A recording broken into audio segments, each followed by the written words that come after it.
How did they discover she had been murdered? They banged on her door and received no response, and that's when they called the Orlando Police Department. They looked around initially, and upon closer inspection of the bedroom, they noticed a large comforter rolled up and there was some hair sticking out at one end.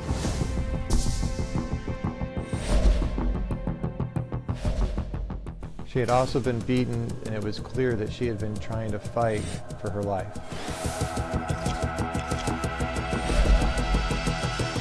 And people are saying they saw him following the suspect. He admitted that he went in after Sasha and actually watched her fumble with her key fob. But that's not what he told police, is it? They had actually followed her back to her apartment. This is when his story changed.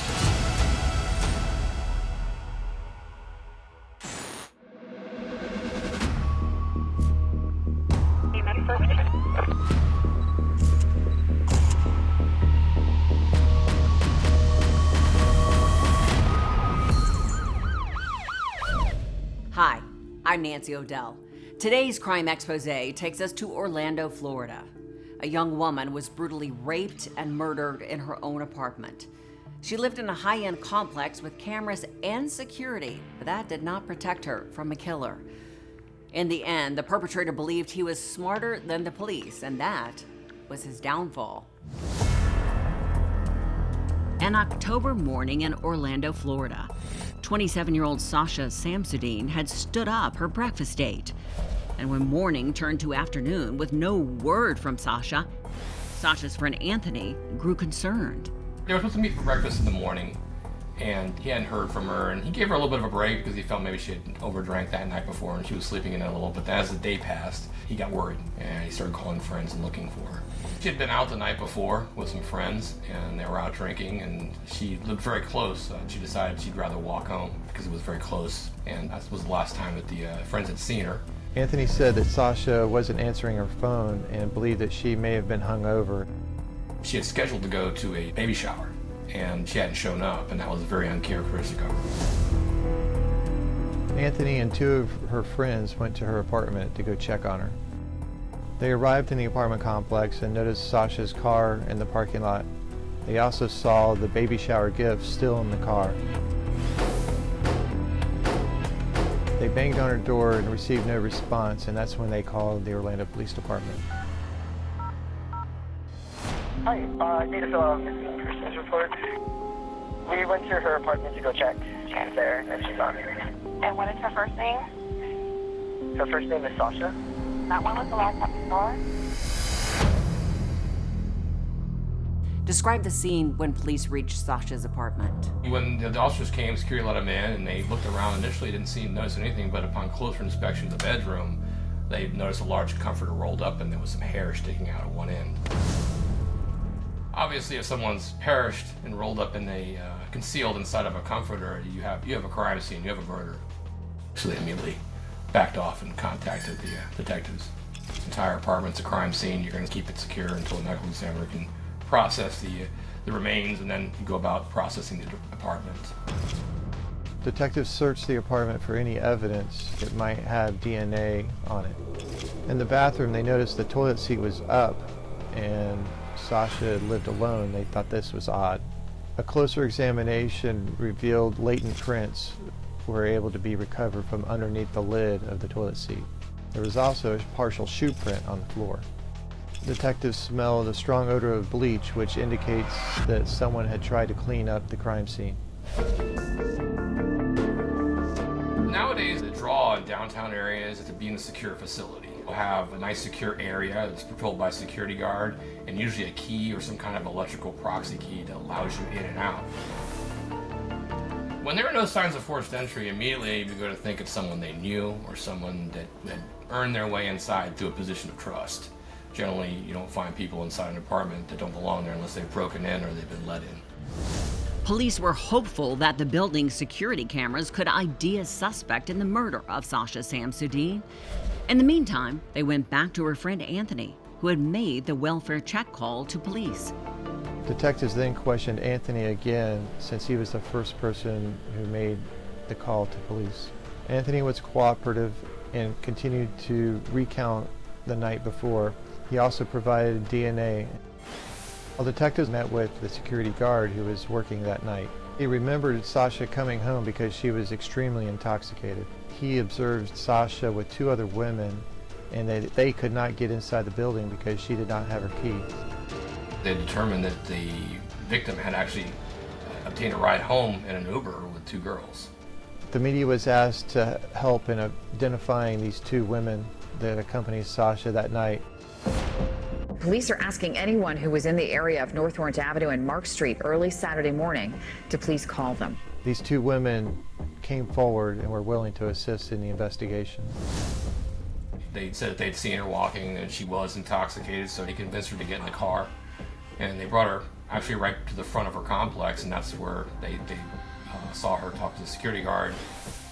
The security guard asked to see Sasha's identification, and Sasha did not have it on her. And her friends became upset and irate at the security guard for asking that question. So how did Sasha finally gain entry into the apartment complex without a key?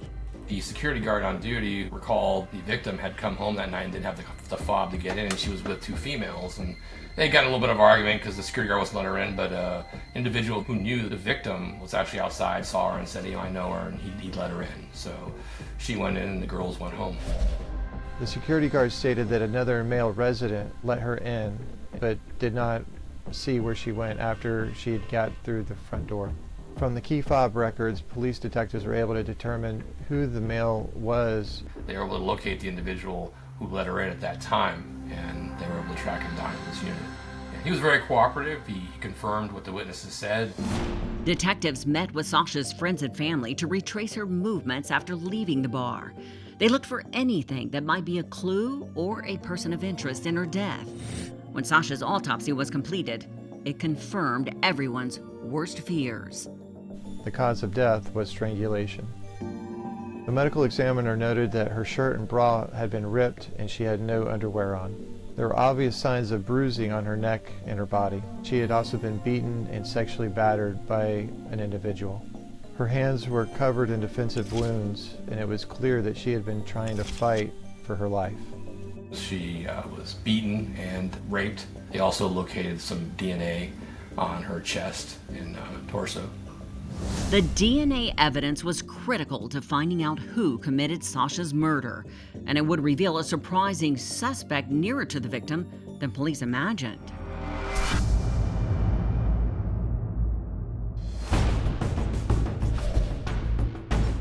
He had actually followed her back to her apartment. This is when her story changed.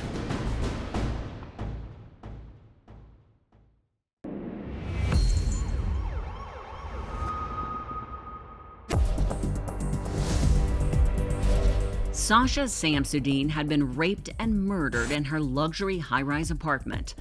People in Orlando were shocked by the brazen attack. Detectives went through the list of possible suspects, trying to eliminate those who had nothing to do with her death.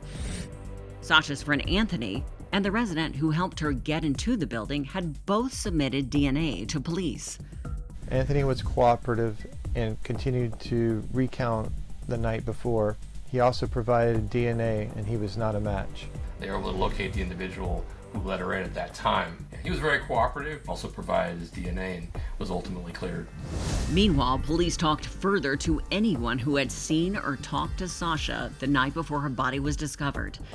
They began with the women who had picked Sasha up and drove her home. Did you guys know her? Or? No, but as we were leaving, saw her walking by herself and was very concerned just because she seemed extremely intoxicated. Yeah. So I walked up and kind of took her arm and said, like, do you know where you're going? And you could tell she didn't really know what was going on. And so at that moment, got her to get into an Uber with us. They brought her actually right to the front of her complex, and that's where they saw her talk to the security guard and got a little angry with the guy because he was initially letting her in, but ultimately she got in, and they actually saw the security guard follow the victim inside the complex. Something wasn't adding up. Police began retracing the steps in their investigation, looking for anything they might have overlooked. What did police do as they reset their investigation? Ultimately, when they did canvass the area, which you would do, you'd go knocking on doors immediately. And someone said that they had seen the security guard, and actually follow her back into the building. Detectives then went to speak to the security guard, Steven Duxbury. The security guard admitted that he went in after Sasha and actually watched her fumble with her key fob to try to get into her apartment door. But that wasn't what the guard told police the morning that Sasha was discovered dead, and they wondered how he could have neglected to include this important detail when they first spoke. So on this second interview with guard Steven Duxbury, what did he tell police that time? Well, his first story was that he wasn't allowing her in because she didn't have a proxy key, which was proper. We would hope a security guard would do that, would at least question and maybe even call the police. In this case, he initially did the right thing by not letting her in, but the following day, the story changes that he had actually followed her back to her apartment. Police detectives became increasingly suspicious as to why the security guard would leave out this detail in his initial account. So how did Mr. Duxbury frame his story in the second interview? This time, he admits that he followed her to her apartment, and he watched her from a distance go inside her apartment and then left. It's an immediate red flag, when a story to that degree changes, that you forget a major piece of information like following the victim back to her apartment and watching her go in safely when there's a murder in question. That is a big, big question mark. Finally, police were able to locate the security camera footage from the apartment complex. There were hours of footage filmed from multiple locations to view. Detectives searched through footage for any sign of Sasha or a suspicious person in the building. Sometimes the security systems don't see everything or are positioned poorly, but in this case, when you get a chance to look at the footage the night it happened, you're going to get to see, hopefully a view of her hallway with her going in and out of her apartment, of her walking around or anybody following her or anyone suspicious in the area. After hours of scanning through the footage, police saw the victim entering the complex. As Sasha headed towards her apartment, someone appeared again and again in the background. Steven Duxbury, the security guard. Detectives were able to observe Duxbury actually following Sasha for 40 minutes throughout the apartment building. Apparently she was intoxicated, so she was having a degree of difficulty finding her unit, but ultimately she does find her unit, but they lose sight of him on the camera. Suddenly, Steven Duxbury was more than a person of interest. Police knew he hadn't been truthful in his interview when they first spoke. Nothing is seen other than him ultimately later leaving the complex. I don't think he was seen leaving the unit, but he was actually seen hours later leaving with a white trash bag, which is very concerning. Police now suspected Steven Duxbury in the murder of Sasha Samsudean. They believed he was involved in some way, but they needed hard evidence, and it would come from the perpetrator himself. In this case, the evidence strongly pinpointed probable cause.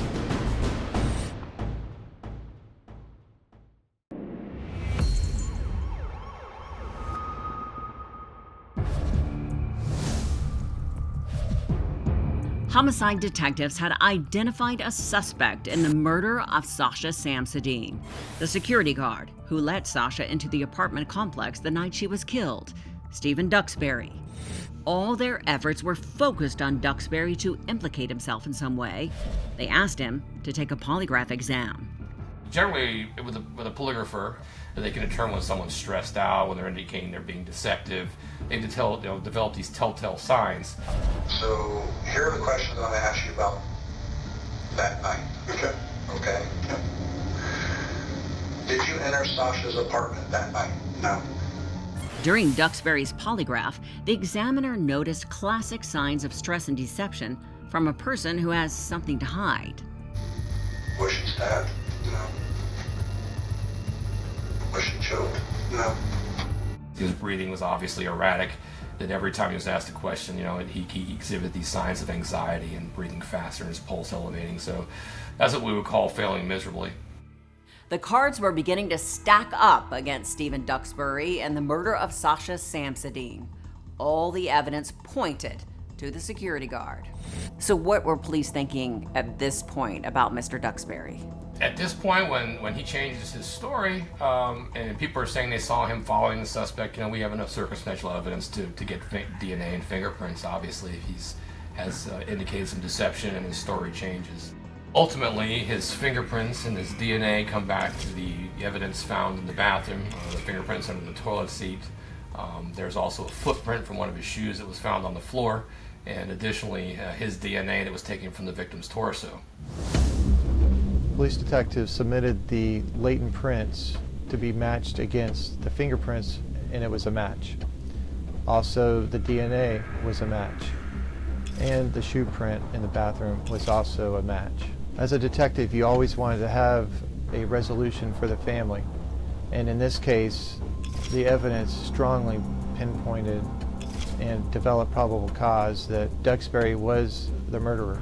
So how do you explain the turn of events, the revelation that Mr. Duxbury was the killer? This places him in a very unique position of having to really be unable to explain his way out of it. He's charged with first-degree murder.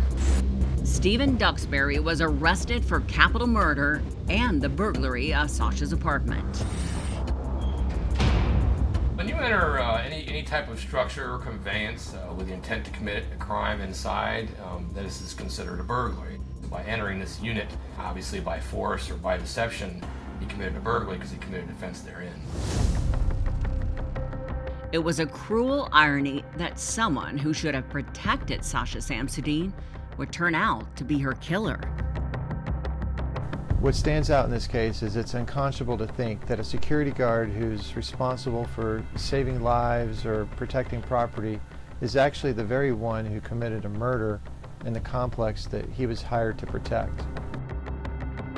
This is not uncommon. People find their ways into all kinds of jobs, including law enforcement, and commit heinous crimes against society. They get put into a position of trust, and unfortunately this happens. Police had found the killer's DNA on the victim, his fingerprints in her apartment, and security camera footage showed Steven Duxbury following Sasha to her apartment door. It was evidence that was hard to refute. Well, ultimately, his fingerprints and his DNA come back to the evidence found.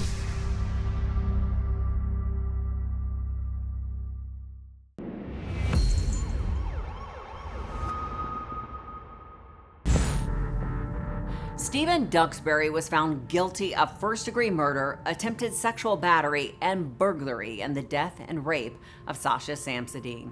He received 2 life sentences without parole and an additional 15 years for the burglary.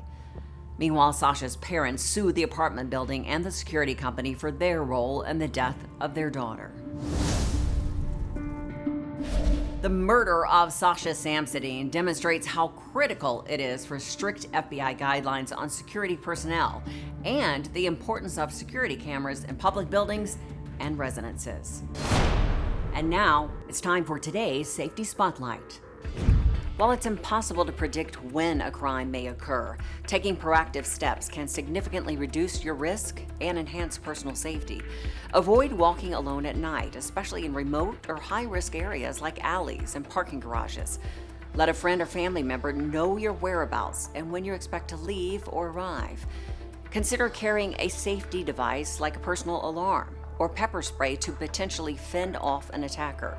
Use personal safety apps like You Are Safe or Noonlight to alert authorities. And if you see something suspicious, report it to law enforcement.